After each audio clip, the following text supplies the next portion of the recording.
Live from the world's capital markets, here are the latest financial headlines brought to you by News Factory. Hello and welcome to our daily financial outlook.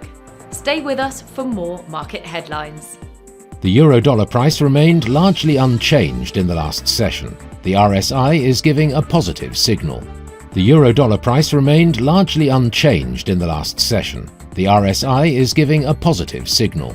The last session saw the pound fall 0.3% against the dollar. The ROC is giving a negative signal, going against our overall technical analysis.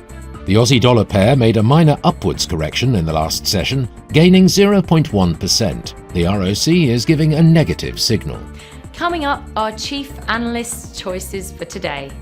Chinese property stocks and bonds soared as the market cheered Beijing's most comprehensive support measures aimed at boosting liquidity in the sector in its latest attempt to stabilize a key pillar for the world's second-largest economy. The CEO of leading cryptocurrency exchange Finance CZ Zao called on members of the crypto community to take personal control of their digital assets using Trust Wallet, sending the app's native token, TWT, to a record high. Exxon Mobil and Indonesian state-owned energy company Pertamina have signed a $2.5 billion agreement to further assess development of a regional carbon capture and sequestration hub in Indonesia, the White House said in a statement. Those were today's major economic events, and now moving on to world financial headlines.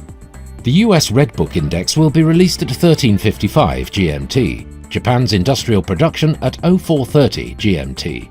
The US Producer Price Index at 13:30 GMT. Germany's ZEW survey, Current Situation, will be released at 10:00 hours GMT. The Eurozone's ZEW survey, Economic Sentiment, at 10:00 hours GMT. Japan's capacity utilization at 04:30 GMT. We hope that you've enjoyed Tuesday's financial report. On behalf of all of us here, we wish you a productive trading day.